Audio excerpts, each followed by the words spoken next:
In the ancient world, before the invention of satellites or radar, how did people know a storm was coming? They listened. They watched. They noticed how the birds stopped singing. They noticed how the animals became restless. The air became thick. The leaves whispered with a strange urgency. The sky took on a color that felt unnatural. The stillness, the pressure, the silence that arrived before the storm. This was the warning. This was the teacher. This was nature saying, "Be ready." Long before the rain fell or the wind howled, the message was already being spoken, not in words, but in signs. Those who had trained their senses could understand the message. Those who lived in constant noise and distraction, they missed it entirely. In our modern world, we have lost this sensitivity. We have replaced awareness with distraction, presence with productivity, and silence with stimulation. Most people are too busy to notice what is arriving. And so, when the storm finally comes, when the shift takes place, when the divine test arrives, they are caught off guard, unprepared, and fragile. But the signs were always there. God does not send transformation without first sending warnings. The universe is not chaotic. It whispers before it roars, and it always gives the soul a chance to prepare. You are living in one of those whispered moments. You may feel it as restlessness. You may feel it as discomfort in familiar places. You may feel like something is ending, but can't yet see what is beginning. You may notice that you no longer find peace in the same distractions. You may find yourself searching for answers that you don't know how to ask for. This is the wind. This is the sign. This is the spiritual alert that something is approaching, something bigger than you, something deeper than your mind can grasp. Do not take this moment lightly. The end of this month is not just a date on the calendar. It is a crossing point, a spiritual threshold. What happens between now and then is not about external circumstances, it is about internal readiness. The outer events may seem ordinary, but the inner transformation that is being called for is extraordinary. Most people will look for signs in the sky. The wise look for signs in the self. If God says that something will happen before June is over, it is not a prediction to fear, it is an invitation to prepare. Not with anxiety, not with panic, but with awareness, clarity, and inner strength. This preparation cannot be bought. It cannot be borrowed. It cannot be faked. It is a preparation that must be lived moment by moment, breath by breath, choice by choice. Ask yourself, when change arrives, will I be centered or scattered? When uncertainty knocks, will I fall into fear or rise into discipline? When old things are removed from my life, will I cling in pain or release in trust? The answers to these questions are not given in the moment of the storm. They are revealed. And what is revealed is whatever you have been quietly building in the dark. This is why the wind is sacred, because it is the last kindness before the test. It is the final lesson before the examination. If you ignore the wind, you may survive the storm, but you will not grow from it. But if you respect the wind, listen to it, and prepare in silence, the storm becomes your ally, not your enemy. The energy that was meant to break you becomes the very energy that reveals your hidden strength. But understand this, preparation is not dramatic, it is not loud, it is not visible to most people. True preparation happens in the unseen world. It is the discipline to wake before the world does. It is the courage to sit in silence and examine your thoughts. It is the practice of letting go of what weakens you, even when it feels familiar. It is the clarity to guard your energy, even from those you love. It is the strength to say no to distraction, even when your ego craves validation. Many people will dismiss these things. They will say nothing's happening. June will pass like every other month. They will continue in their cycles, repeat their mistakes, and wonder why nothing changes. But the warrior on the path knows that when heaven speaks, you listen, not with your ears, but with your soul. The spiritual path is not about predicting events. It is about preparing for them, so that when they arrive you meet them as a master, not a victim. The wind does not need to explain itself. It does not need to scream. It moves with quiet authority. It touches everything in its path. It shifts the atmosphere without apology. It enters rooms without knocking. And so too does transformation. So too does divine intervention. So too does the moment you have been warned about. You cannot control its arrival. You can only decide what version of yourself will greet it. Will it find you distracted? Will it find you anxious? Will it find you weak? Or will it find you grounded, calm, and immovable? This is the difference between the one who trains and the one who sleeps, between the one who listens and the one who dismisses, between the one who builds and the one who complains. The storm does not care about your excuses. It only reveals your truth. And the truth is this: every moment of this month was either building your strength or draining it. Every choice was either aligned with discipline or sabotaged by emotion. Every interaction was either a lesson or a leak. You are not a victim of what is coming. You are the architect of how you will experience it. This is what spiritual training is. It is not about avoiding pain. It is not about controlling outcomes. It is about sharpening your perception so finely that you feel the shift before others see it. You sense the pressure before it explodes. You respond with grace while others react in fear. You are the stillness in the center of the chaos. You are the fire that does not burn, the sword that does not rust, the tree that does not fall. But this level of presence cannot be faked. It cannot be rushed. It must be earned.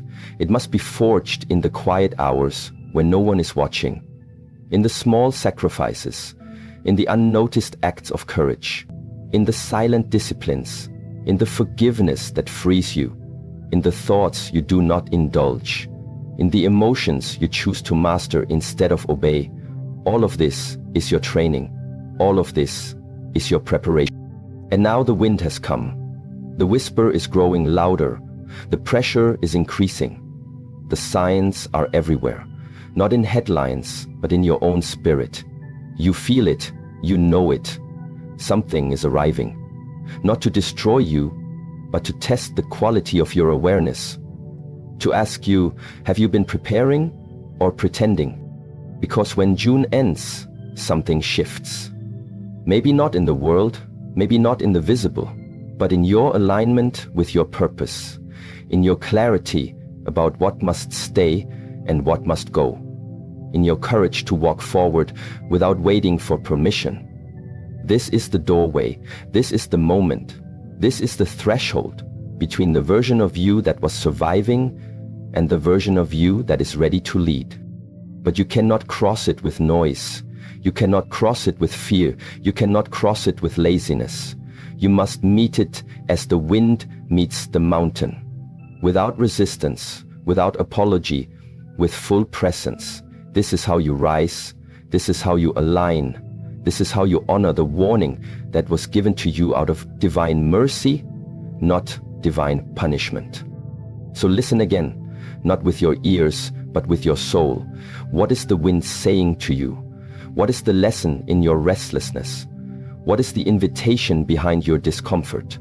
What must be released and what must be sharpened? These are not small questions. They are sacred ones. Because when the storm arrives, when the test appears, when the silence breaks into transformation, you will not have time to prepare. You will only have time to respond. And how you respond will be the echo of every choice you made in secret. So take these final days as a sacred gift, not because of what you fear might happen, but because of who you are being called to become.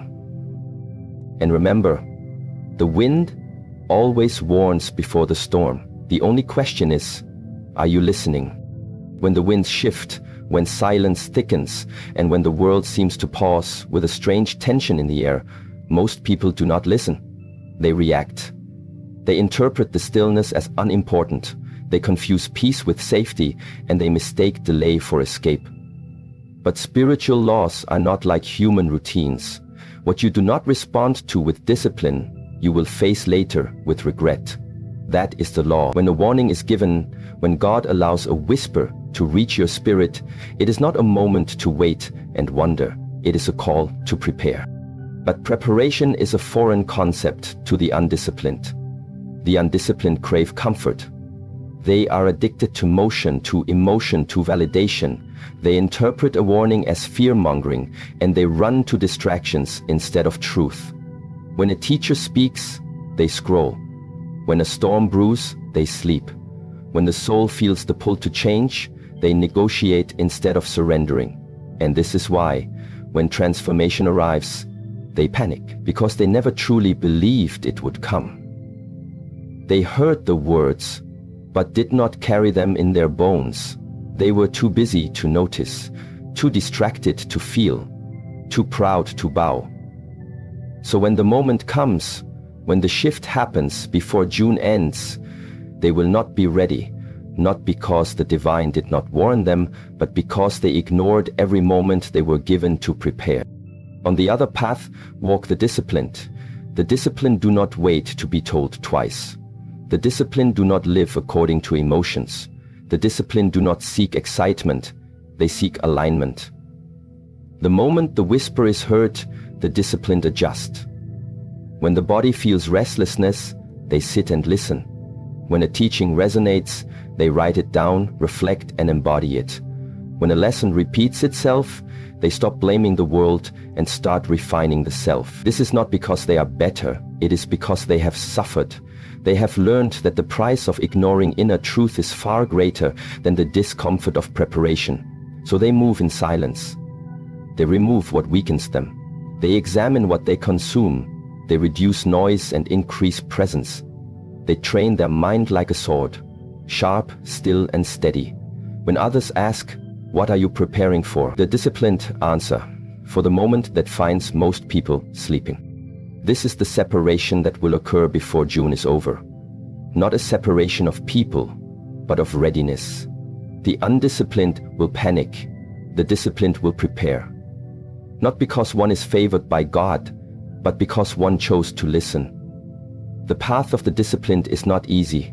It is filled with solitude. It is a quiet walk. While the world chases success, they chase stillness. While others seek validation, they seek truth. And while the undisciplined spend their time complaining about circumstances, the disciplined are shaping themselves into the kind of person who can endure any circumstance with grace. To prepare is not to be afraid. It is to respect time. It is to recognize that life is sacred and opportunities are fleeting. It is to understand that the way you do one thing is the way you do everything. So the disciplined prepare not only for the storm, they prepare for every sunrise, every meal, every word they speak. They prepare through intention. They prepare by living in alignment with their values, even when no one is watching, especially when no one is watching. If something is to occur before June is over, and if the divine has allowed you to feel that something is coming, then this is not a time to guess or delay. This is a time to eliminate what steals your energy. This is a time to ask hard questions. Who am I when no one is looking? Where is my attention flowing? What am I giving my time to? If a storm arrived today, would I fall apart or stand strong? The disciplined do not need answers from the sky. They do not demand signs. They already know that every breath is a chance to prepare, that every challenge is a disguised training ground, that every moment is sacred. The undisciplined, however, will wait for confirmation. They need external validation before they move. They need someone to tell them what to do. They need the storm to be visible before they react. But by then, it will be too late. Preparation is not something you do when the storm arrives. It is what you live by before the clouds gather. Once the storm begins, there is no more time to prepare, only time to act. And how you act is a reflection of how you have lived up until that moment. But you see, the great difference between people is not intelligence. It is not background. It is not knowledge. It is discipline. It is the ability to do what must be done before you are forced to do it. The undisciplined wait until consequences force them to change. The disciplined change because they understand the rhythm of life. They recognize when the energy shifts. They listen to their intuition.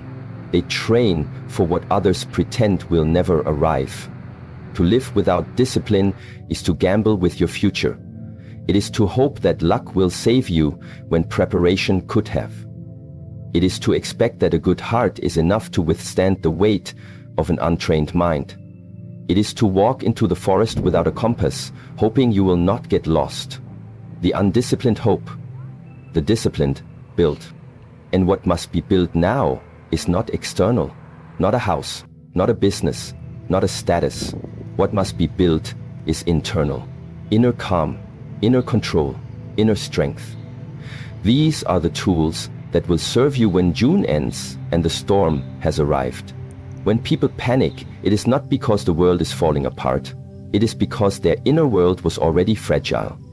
When you have not trained your mind, even small problems feel like disasters. But when you have trained your mind, even great disruptions become manageable. So now is the moment. Not when the event begins, not when the change takes form. Now, in the stillness, in the ordinary. What you do now will determine who you are when the month ends. How you think, how you act, what you choose to focus on. These are the seeds.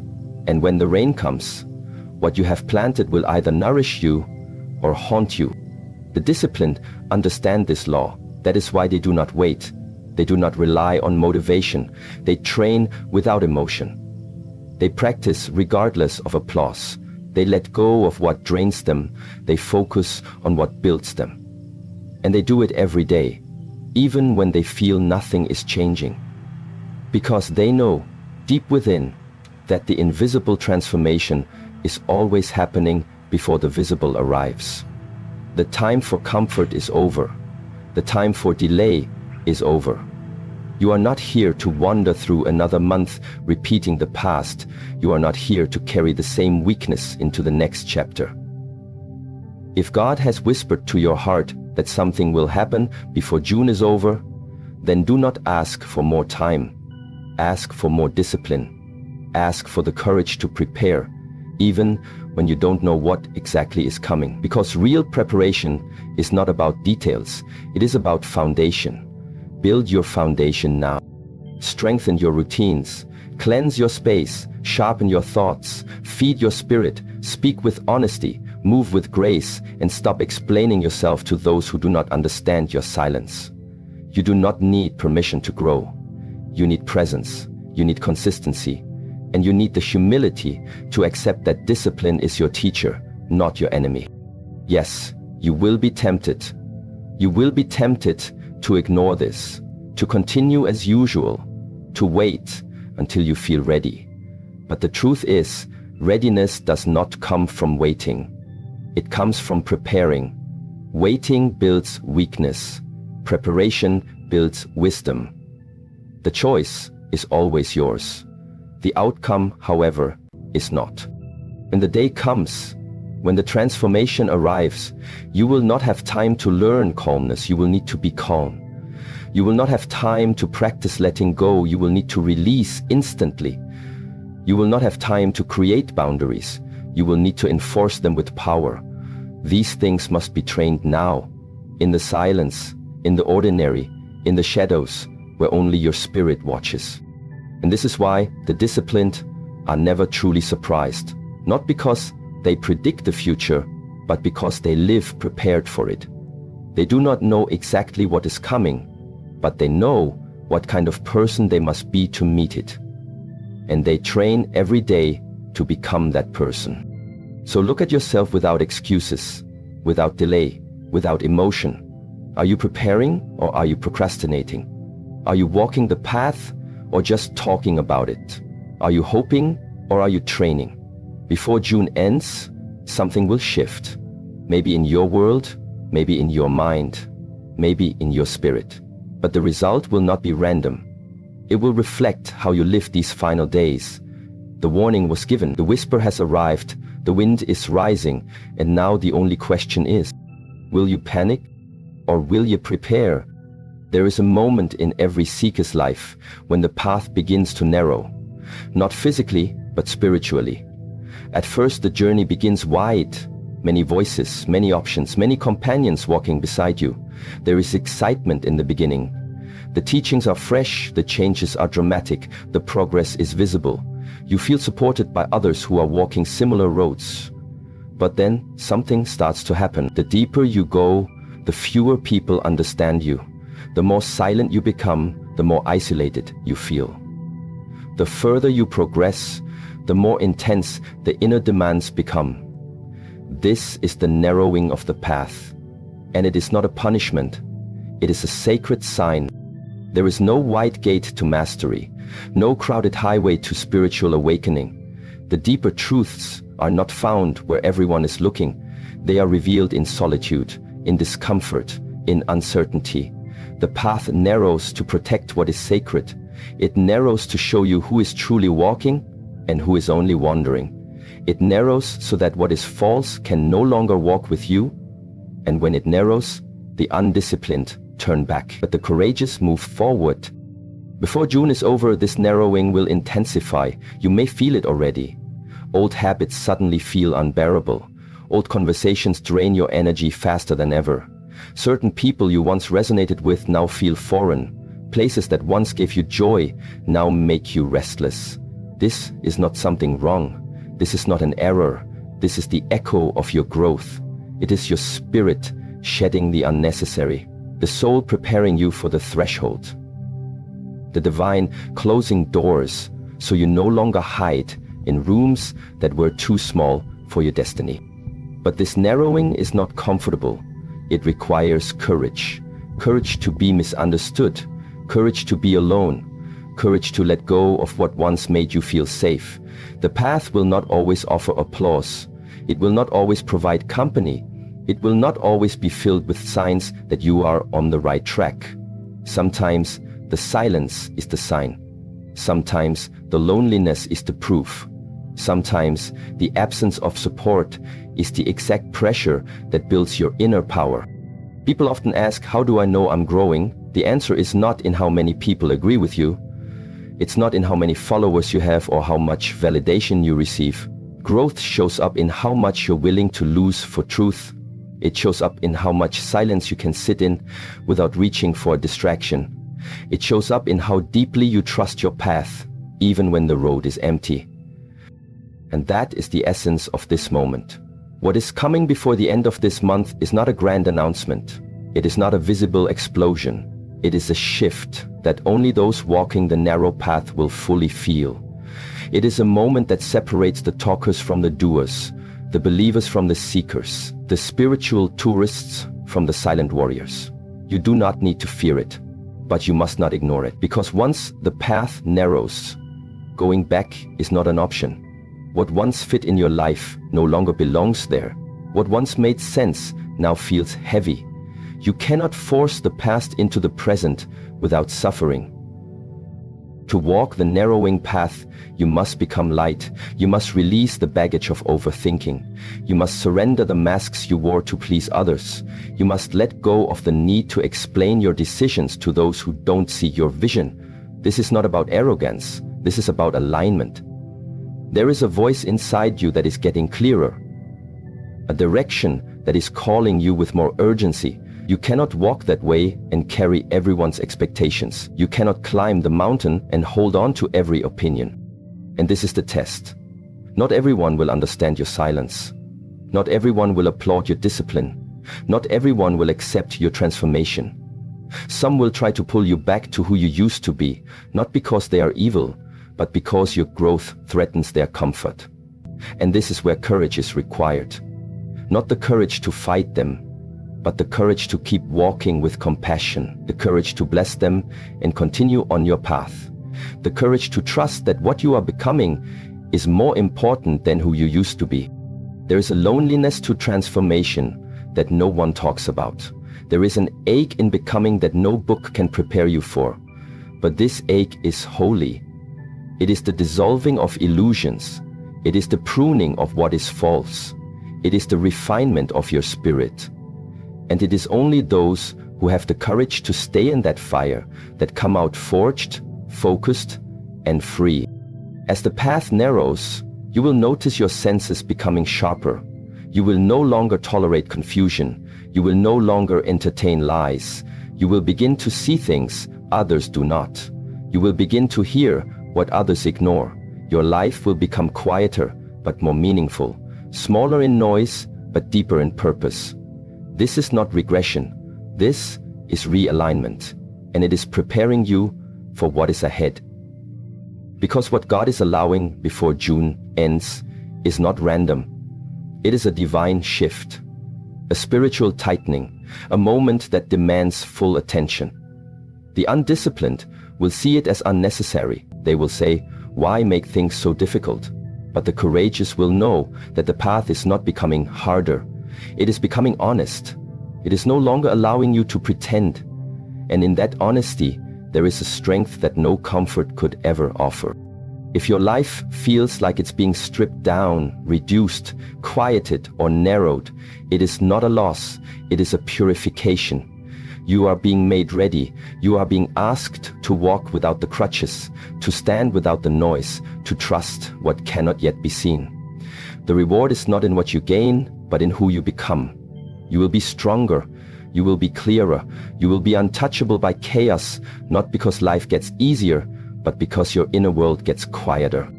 Every master was once a student who refused to quit when the path got narrow. Every peaceful soul was once a restless spirit who chose stillness over stimulation. Every disciplined person was once addicted to distraction, but chose to change. So what will you choose now, in these final days? Will you panic as the path narrows? Or will you honor it with your full presence? The narrowing is sacred. It is the moment of decision. It is the divine reducing your options so that you finally choose what matters. It is a gift in disguise, a blessing without a bow, a doorway that only opens when you are alone, without pretense, and full of humility. So keep walking. Even if your legs are tired, even if your mind is full of questions, even if your heart misses what you had to leave behind. The path ahead may be narrow, but it leads to vastness. It leads to depth. It leads to a peace that cannot be bought, taught, or taken. Walk it with courage, walk it with trust, and walk it knowing that this silence is not the absence of something. It is the presence of something greater. Human beings are fascinated with endings. We mark them with emotions, with rituals, with fear, with relief. We look at the calendar and see dates as deadlines. We look at months as containers for closure. But the spiritual path does not recognize such boundaries. The deeper truth is that what you think is ending is often only transforming. The energy does not disappear. The lessons do not dissolve. The path does not stop. Time moves forward, and so does your soul. And when God allows a shift to arrive at the end of something, it is not to finish you. It is to forge you. The final days of June, therefore, are not the closing of a chapter. They are the turning of a key. A door is about to open.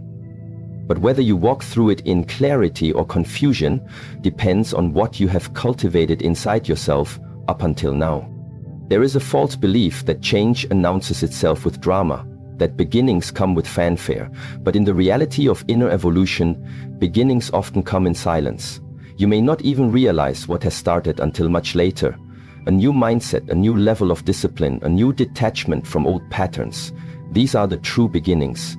They don't arrive with fireworks. They arrive quietly, in the stillness of your own awakening. This is why the final days of any cycle are sacred. They hold the threshold. And thresholds are dangerous places for the unprepared. When people hear that something is coming before June ends, they expect something to end with it. But what is coming may not be an ending. It may be a challenge. It may be an opportunity that looks like a burden.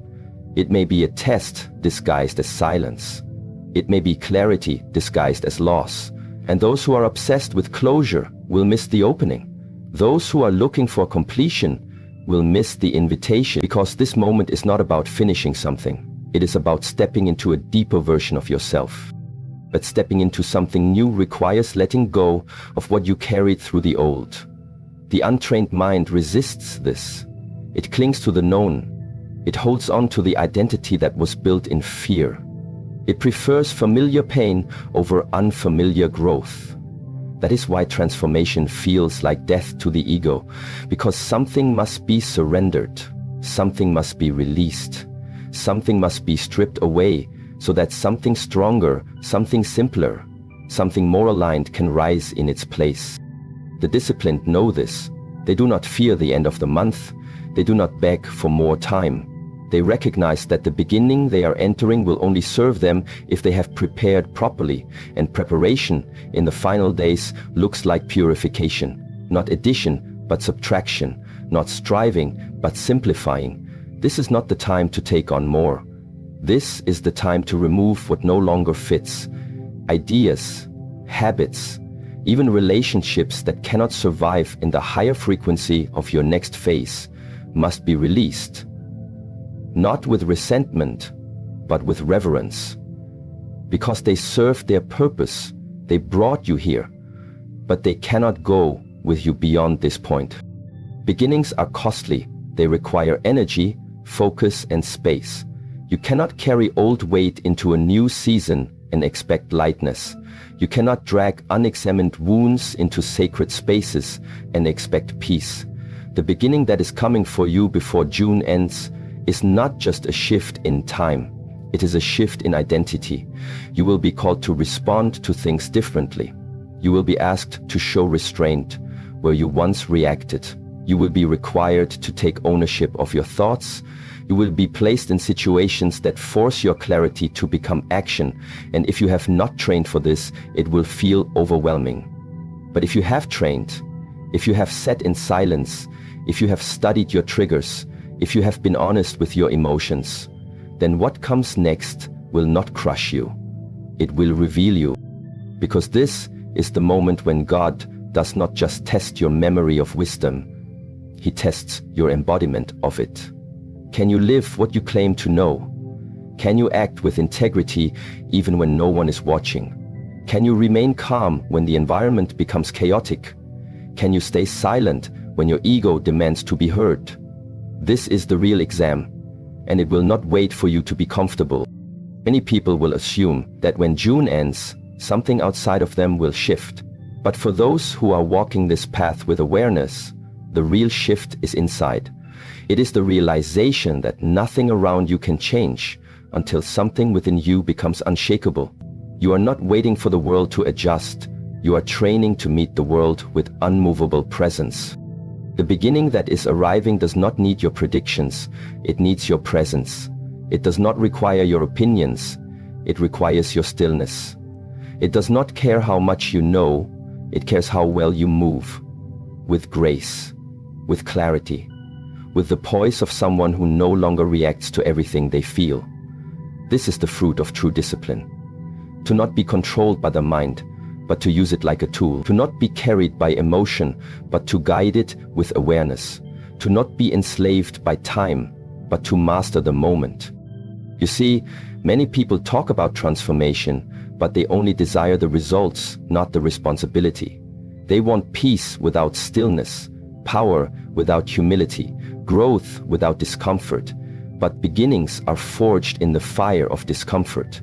And if you truly want what is on the other side of this transition, you must be willing to walk through that fire without turning back. The final days are asking you to prove something, not to the world but to yourself. They are asking you, did you learn the lesson or just memorize the words? They are asking you, are you living with intention or are you drifting again? They are asking you, can you honor this moment even if no one claps for you? Because this next phase is not about being seen, it is about being real. And realness on the spiritual path is rare. It is earned through humility, honesty, and relentless discipline. There is no more room for pretending, no more time for halfway healing, no more space for blaming. You are being asked to step into full responsibility. You are being asked to carry your own soul, to guard your energy like sacred flame, to speak only what you mean, to mean only what is true. This is the posture that opens the door. This is the key to the beginning you are being prepared for. And yes, it will come quietly. It may look like nothing has changed, but the changes will be revealed in how you respond to life, in how you hold your peace, in how you move through uncertainty without losing your center. The beginning is not loud. It is subtle. It is sacred. And only those who have cultivated stillness will recognize its arrival. So these final days, treat them with reverence. Treat them as sacred ground. Slow down. Reflect, forgive, release, train, listen. Do not waste this window of preparation hoping for a sign. You are the sign. Your readiness is the signal. And once this threshold is crossed, the time for reflection ends. The time for action begins. You will either enter the next season as the version of yourself that was created by discipline, or you will drag forward the self that was shaped by delay. That is the choice. That is the separation. That is the point of this divine warning. And in that truth lies the gift. The beginning is not being forced upon you. It is being offered to you. Whether you walk into it prepared is not up to fate. It is up to the practice you keep when no one is watching. So let these last days be your training ground. Let them be your proving ground. Let them refine you, humble you, awaken you. Because what is coming is not the end. It is the beginning.